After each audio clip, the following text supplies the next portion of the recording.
having a very nice conversation, and I want you to be a part of this one. Princess Wonda is here with me in the studio, and she's already charming everybody, here in the studio already. So yeah, of course. There you go, Princess. How are you doing? I am wonderful. How are you? I'm okay. So you're Wonder, you're wonderful. I'm KMJ. I'm KMJ full or something. Yeah. just adding up. Just adding up. It's okay. Anyway, good to see you. Good to see you. Why are you the Princess and the Wonder as well? I mean, well, Princess is actually my real name. Oh, is it? Yes, Princess is my real name. Okay. So Wonder is just, I'm wonderful. Okay, that makes sense. It makes sense. It makes sense. Well, what did you have to go through to just put a name like that? I mean, it was actually a lot more stressful than it sounds. So obviously, when you think of Princess, you're thinking Disney Princess, you're thinking Monarch. So it made it very difficult to find me.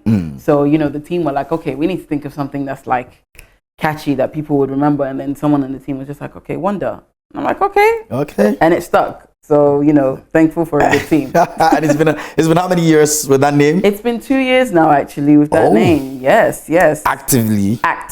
Okay. Yes, but then I'm sure you've been singing in the churches way back when you're growing up. Everybody has that story. Every good musician, by the way, has that story. Yeah. You guys don't stay in the church when you're done. You switch. I mean, to be honest, everything is part of life. I don't believe I went to the dark side, as people like to project. Yeah. Because obviously, I'm still very much a believer in God. I believe that's the reason why I'm here right now, speaking to you. So I think it's just a matter of transitioning. Because obviously all the sounds that we even like and listen to, whether it's R&B, jazz, all of these things, gospel inspired, all of these sounds. So you can find a little bit of that. Even our church songs, technically, you have Afrobeat, gospel. So it's an all-encompassing thing. But I'm grateful for that kind of start, because I was lucky enough that the people that I worked with at church were like vocal coaches. They worked in the music industry. They were session singers, they were writers.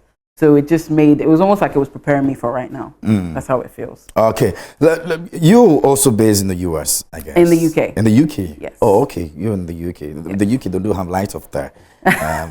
Occasionally.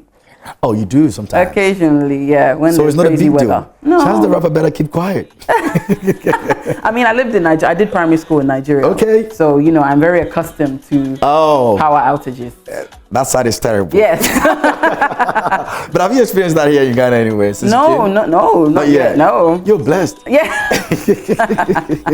You're seriously blessed. You're given a lot of blessings. Well, I've been on the road a lot, so I have to say, but when I'm at home at night, no, I haven't. Okay, that's good. I pray you never do. To take a better picture of us out there. But you're into afro-fusion. Yes. Let's talk about it. Afrobeat, afro-fusion. What are we looking at? So when it comes to afro-fusion, I don't like to feel like I'm stuck in one thing. Yeah. I released an album last year. It's called Fantasy Fair, and it's like Pan-African. It's an eclectic body of work. I've got a drill song. It's called Ride or Die with me and Amerado Burner. He's on that track with me. That's Afro drill. I've got a sort of fast suku sound with me and Awilo Logomba on my album. So I've got the slow jammy songs. I've got the Amapiano vibe. So I wanted something for everyone. That's a real experiment over there. Yes, that's exactly what I was trying to do. I wanted to just see what people, and everyone seemed to like a bit of everything. So it's a bit difficult for me to say, because people only subscribe to one thing, I'll do that one thing. Yeah, but they subscribe to quite a lot of different things. So I intend to keep going. Okay. No, we'll talk about that album and how it's been faring, ever since it's released. But let's talk about your influences. Struck me. Yamin Fela. Yes. These are incredible people that if you're associated with, your worth before you can even want to, say you're influenced by them. How did you get there? What's the roots? I mean, I think it's my dad for the most part, because he's a music lover. I think music is probably in my blood through him. And he's an appreciator of music. He wasn't like an artist, but I would see his vinyl collection of all these amazing artists across Africa, obviously more specifically Nigeria, but you have people like Lagbaja. I was a very big fan of him growing up, high life artists, Sunny Ade, Ebenezer Obey. And obviously there was, the contemporary stuff, because, then I was still very young. I would listen to your Whitney Houston and, the Western artists. Yeah. So I think my mind just, how kids are, like they just soak up information. And I think my subconscious just drew me to those people with their storytelling and how they made music fun and, something that wasn't just a song that you start and finish. Like it's something you could immerse yourself in, And so far, I mean, it's contributed to what you have Absolutely. in hand right now. Absolutely. And you're not giving up. I mean, your perception about music and what we are all trying as much as possible to put out there for the world to see it. Sometimes do you feel like, your processes that it is involved in making that music comes in handy, or it's something that you really have to dig deeper based on what you want to give to the people out there? I think it depends. It depends on the structure you're trying to go for. So for me, with this album, I told myself, just be free. Okay. Whatever comes to you is what we do. If it doesn't work, it doesn't go on the album. That's a risk. And as a creative person. Absolutely. Especially because, for instance, I'm going to use the drill song again as an example. With Amarado Burner, he first of all, he killed it on the song. He did very, very well. And, I was like, you know what? I can still impart my language, because the biggest part for me is language, right? The Afrobeat aspect for me is me being able to express myself, because I speak Yoruba. Okay. So being able to express myself in that way and still connect with other genres, other parts of Africa that have different sounds. And I think once I constrict myself to saying, oh, I want to do this, it loses that flow. Yeah. I might have a topic or something in mind, because sometimes I'm inspired by other people's stories. Okay. It doesn't always have to be things that apply to me. So I have this song called Bust My Mind. Okay. And I wrote that just at the beginning of the pandemic. And it was actually one of my girlfriends. She was saying, oh, she's got a date with this guy, but, look at the world we live in now. Now we're having to do dates over Zoom because, people can't meet up. And, that inspired that song for me. So I think it really just depends on what's going on in my life at that moment. If I feel like it's not tying in with the body of work, then, maybe I'll release it as a single, or I'll just hold on to it for later. But, it really, and it's also a team discussion, because I might not think it works. And they're like, it absolutely does. We're putting it in. So it just depends. Okay. So let's talk about that work you put together. What was the title of? So the album is called Fantasy Fair. Fantasy Fair. And we have how many songs in there? 13 songs. 13 songs. Yes. You've got any personal one you relate to very much? I mean, they all have some kind of deep meaning. I'd probably say Dirty Swagger meant a lot because at the time, again, I think because people were bored at home, they had more time to be on Twitter with their fingers saying all kinds of nasty things. So, that song was just kind of a reminder to myself, like, don't dirty my swagger, don't let anybody stain your whites. So be very, very forward thinking in what you're doing, and don't pay attention to other people. There's a lot of songs, my song with Awilo Logomba, we shot a video in London, and that song's called Fiesta. That we also filmed in the pandemic. So again, they all... You did a lot with the pandemic. Yes, my career is basically, I'm a pandemic baby, I'm a pandemic artist, I'm telling you. And that's a pandemic work as well. A lot, literally. I released the album in the pandemic, everything was in the pandemic. So, I mean, you've mentioned some of the ones that you featured on. Are they the only ones that you put on it? For feature artists? For feature on I mean, album. some of them were like local artists. Some of them, most of them are actually Ghanaian, funny enough. Oh, is it? Yeah, I don't know. I gravitate towards... How did you do this? I don't know. I mean, I heard Amarado, I'm like, okay. I don't know. I'm just grabbing, like, some of them are UK based as well. Like the song Bust My Mind, the feature on there, he's also Ghanaian. I have one called Dangerous Love, girl's also Ghanaian. So I don't know. You guys, You're gravitate. too Ghanaian. Yeah. But what do you look out for before you decide that, okay, I'm going to put this person on there? I mean, apart from the fact that the person is coming with some talent. Yeah, vocal ability, absolutely. I think it's just their ability to tell stories. Because sometimes not everybody writes their songs, which is not the issue. How do you deliver that story? Because sometimes someone can have a good voice, but their delivery just doesn't, it's just not what you're looking for. And, the moment, I started listening to Amarado, I was like, yeah, he has to be. Yeah. He has to be. And obviously the song we did together was called Ride or Die. So he was able to bring this sort of rough love aspect to the Ride or Die, while I brought like the sweet hardcore side. So exactly. You just being a gentle, so princess. Exactly. So we were able to bounce off each other in that way. So I just look for chemistry. Okay. And I can only hope that, with my next body of work, I can find even better chemistry. I can work with people on a bigger scale, work with writers as well, because it's a collective effort to make good music. Let's talk about another work. I mean, La La Le. Yes, La La Le. I get that. I heard La La means music in Ghana. Yeah. had That's that this music in morning. Ghana, and you were saying something in Yoruba, right? Yeah, la la la. That means every night. Every night. What have you been doing every night? And Netflix and chill, read a book. Wow, whatever you do. Oh no, no, I'm not part of this right now. Whatever you do, it's open to interpretation. I pray a lot at night, anyways. Yeah. Hey, you can pray at night. You can do whatever you want to do. Okay. Anyway, but what informed that title? So different things, right? It's like a happy coincidence. So there's like an old school song in Nigeria called La La Le Friday. So it's just like I'll be out in the club, I'll be doing this, that. So it was by this guy, Tony Tutulia. It was like a group of guys who did this song in like, I want to say like the 2000s, when Afrobeat sounded very, very different. Yeah.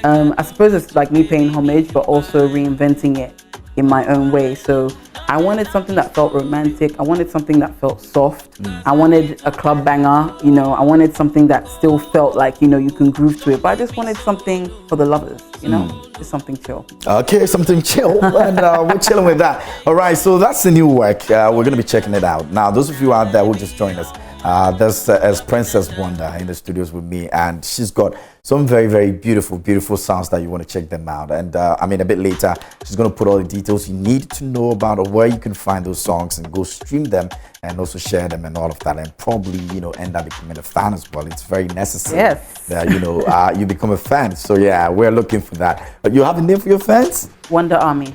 Wonder Army. Yes. So automatically, if you're part of it, you're an army person. Yes. You know, you don't have a problem. We're always going to be there to protect you. Anyway, yeah, so that's what it is. But let's talk about, there's always a problem with, you know, making the music and making sure that it gets to the people. Now, sometimes the artists don't even get to realize what they're putting into, or what is coming into what they're putting into. In terms of that, how do you go about it? Distribution, you know, making sure that the people you want them to get to know the music are getting to know it. I mean, it's been an African thing, you know, where we've seen a lot of Nigerians now go out. A lot of Ghanaians are also going out right now, from what you said. How do you picture that? I mean, I feel like I'm spreading the gospel of Afrobeats because, you know, we already know what it sounds like in Africa. Yeah. We want other people to celebrate with us, right? We're not a hidden music. We want to spread our wings. So yes, working with other people, collaborating with other people is a way to do that. For some people, it makes it more palatable, if, for lack of a better word. But I think for me, it's about sharing our culture. And to do that sometimes, it's about shaking hands with another culture. And I genuinely don't believe there's anything wrong with that. For me, I stay true with my language. That's a part of all of my music for every single song. So I feel like if I'm able to stay true to that, the music will fly regardless. So and works for you. Yeah, it works for me. And you know, it just makes it all the more sweeter. You know, with La La Le, I'm speaking English in between my lyrics, and you know, I'm speaking Yoruba, like so. But people are grooving to it anyway. So for me, music transcends language. It's a connection that you can have with somebody. There's always been a problem with that. You know, people trying to understand that, you know, you can just do the music, put the language in there, and people will look beyond the language and enjoy whatever it is that you're trying to put out there. Yeah. You know. I mean, it depends because, for instance, I have this song called I Surrender, which I have a video for.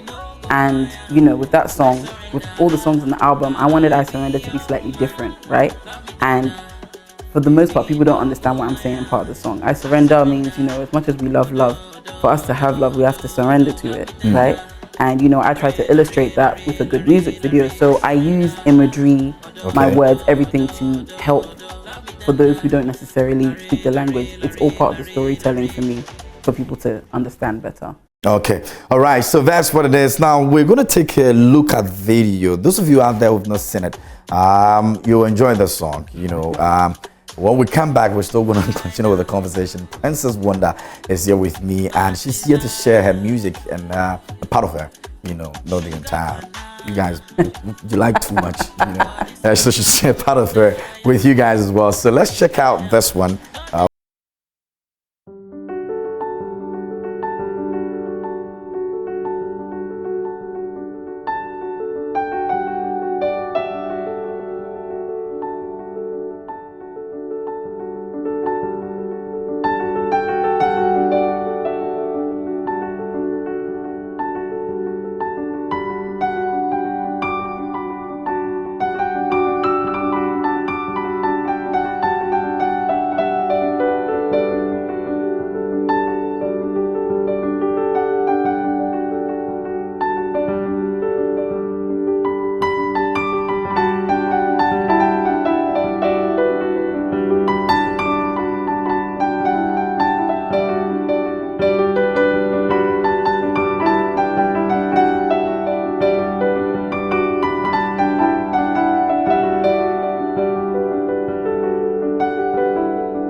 Because I told you, you guys are my people as well. Like, what do you mean? I mean, my fandom actually started here in Ghana, would you believe? Oh, was it? Fandom started right here in Ghana. Yes, it did. It did. Okay, so you were Ghanaian.